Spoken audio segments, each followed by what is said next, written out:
आम जनता की दरकार होती है रोटी कपड़ा मकान, लेकिन जब जनता के अधिकारों का हनन होने लगे तो आत्मा भी रो पड़ती है।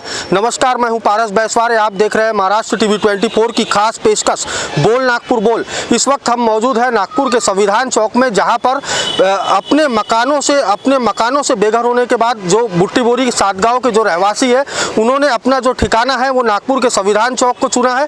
आप मेरे पीछे तस्वीरों में देख सकते हैं कि जो सातगांव के जो रहवासी है वो इस वक्त एक सगाई की रस्मों को निभाते हुए हमें दिखाई दे रहे हैं। आपको बता दें कि पिछले 8 दिनों से बुट्टीबोरी सातगांव के जो रहवासी है वो अपनी मांगों को लेकर यहाँ पर निरंतर विरोध प्रदर्शन कर रहे हैं कि उन्हें कोई ना कोई अपना आशियाना दिला दे, लेकिन उन्हें अब तक का अपना आशियाना नहीं मिल पाया है। इस वक्त हमारे साथ यहाँ के कुछ स्थानीय नागरिक है जो अपने घरों से बेघर हुए हैं। हम उनसे बात करेंगे और जानने की कोशिश करेंगे कि वो जो आज ये सगाई की रस्म निभा रहे हैं, दूल्हा कहाँ का है, दुल्हन कहाँ की है। हम बात करेंगे और जानने की कोशिश करेंगे कि दूल्हा, ये जो सगाई है ये कहाँ से आई है, लड़की जो दुल्हन है वो कहाँ की है। क्या नाम है आपका? नमस्कार, मेरा नाम निहाल पांडे है।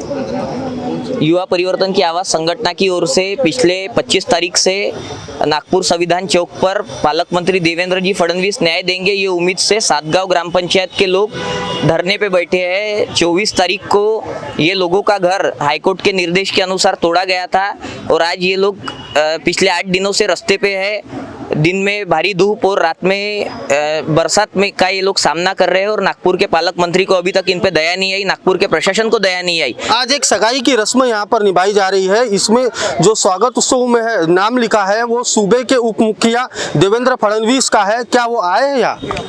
देवेंद्र फडणवीस को आज के सगाई के कार्यक्रम में आमंत्रित किया था। घटना इस प्रकार है कि 24 तारीख को जिस दिन इनके घर तोड़े गए उस दिन ये सपना जो लड़की है उसका सगाई तय हुई थी, पर घर टूटने की वजह से उनकी सगाई पोस्टपोन्ड हुई और सगाई की तारीख 2 मई को तय हुई थी। इनको अपेक्षा थी कि 2 मई तक यानी 8 दिन बैठने के बाद देवेंद्र फडणवीस नागपुर के पालक मंत्री इनको न्याय देंगे, पर पालक मंत्री ने न्याय दिए नहीं। इसलिए इन्होंने सगाई, मध्य प्रदेश का जो परिवार है ये ठेठ संविधान चौक पे आके, आंदोलन स्थल पे आके आज सगाई कर रहा है और ये अभिमान है कहीं तो भी ये लड़के वालों के प्रति। और देवेंद्र फडणवीस जी नागपुर के पालक मंत्री जो है वो इनके भी पालक है। इन्होंने ऐसी निमंत्रण दिया था उनको कि वो भी इस सगाई के कार्यक्रम में आमंत्रित है और स्वागत उत्सव करके उनका हमने बैनर में फोटो भी लगाए है, पर देवेंद्र फडणवीस ये पालक मंत्री की भूमिका भूल गए हैं। उन्होंने इनकी जो जवाबदारी थी देवेंद्र फडणवीस ने वो पूरी तरीके से निभाई नहीं। झोपड़पट्टी पुनर्वसन योजना जिसकी शुरुआत साल 1995 में महाराष्ट्र सरकार ने की थी, उस समय सूबे के जो मुखिया थे वो थे मनोहर जोशी साहब हुआ करते थे। अब साल 1995 से हम 2023 में पहुंच गए हैं। अब तक लोगों को मकान के बदले सड़क मिली है। किस तरह देखते, क्या कहना चाहो? ये लोगों ने नारा लगाए हैं, खूब हो गए हैं रास्ते और पुल, अब इनको होना घर कुल। 2022 तक हर गरीब को घर मिलेगा ऐसे देश के प्रधानमंत्री नरेंद्र जी मोदी ने लोकसभा में बोले थे। उन्होंने लोगों को एक आशा दिलाए थे और उस पे उन्होंने वोट भी लिए हैं लोगों के, पर ये गरीबों को घर तो मिला नहीं। 2023 शुरू है, 22 खत्म हो गया है और 23 में ये गरीबों के घर टूट रहे हैं। आप ये देख सकते हैं, गरीबों को घर देने के लिए हर सरकार आश्वासन देती, नए नए आवास योजना से लेके जितने भी है, पंडित दीनदयाल खरीदी बिक्री योजना तक लेकर गरीबों को देने के लिए इन्होंने योजनाएं बनाए हैं, पर वो गरीबों तक योजना पहुंच रही नहीं और कहीं तो भी प्रशासन इसकी अमल बजावनी कर नहीं रहा। पालक मंत्री इस पे ध्यान नहीं दे रहे, इसीलिए लोगों की रास्ते पे रहने का समय आ गया है और पालक मंत्री ने इनकी आज भी जवाबदारी स्वीकारने को ना, और अगर उनको आज ये सगाई रास्ते पे हो रही इस कार्यक्रम से शर्म आई होंगी तो कृपया करके उन्होंने ये लोगों को पर्याय जगह देने को ना, इनका पुनर्वसन करने को ना, इनको हक का निवारा देने को ना, इतनी हमारी उनसे विनंती है। आगे आंदोलन का क्या रूप होगा?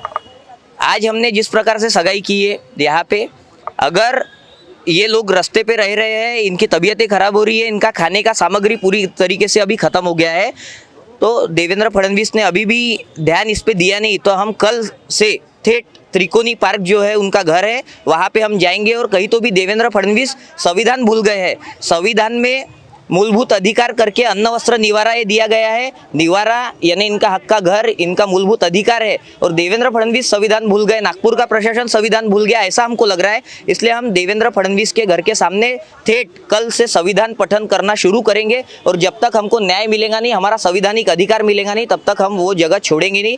ऐसे हमने लिखी पत्र बर्डी पुलिस स्टेशन को हमने दिए है। कुल मिलाकर बुट्टी बोरी सातगांव के स्थानीय नागरिकों का कहना है कि यदि उन्हें मकान के बदले दूसरा मकान नहीं दिया गया, उनका पुनर्वसन नहीं किया गया, तो वो सूबे के उप मुख्यमंत्री देवेंद्र फडणवीस के निवास के सामने संविधान का पाठ पढ़ेंगे और विरोध प्रदर्शन करेंगे। तो फिलहाल राजेश जंगीटवार के साथ पारस बैसवारे को दीजिए इजाजत। नमस्कार। गहनों के बिना महिलाओं का साज श्रृंगार, तीज त्योहार और शादियां है अधूरी, इसलिए गहनों की खरीदी है जरूरी। स्वर्ण आभूषणों की शुद्धता की गारंटी देने वाले खरवड़े ज्वेलर्स में सोने चांदी के गहनों का मिलेगा आकर्षक कलेक्शन, जहां कान के झुमके, पायल, मंगलसूत्र, रानी हार, वेडिंग रिंग और अनेक आलीशान डिजाइन। तो आज ही अपने पसंदीदा पलों को सुवर्णमय बनाने के लिए हमारे शोरूम में भेंट दे और सेवा का मौका दे। हमारा पता खरवड़े ज्वेलर्स, बजरंग नगर, मानेवाड़ा रोड, नागपुर। संपर्क करें अनिल खरवड़े 9860315854 और 0712404191।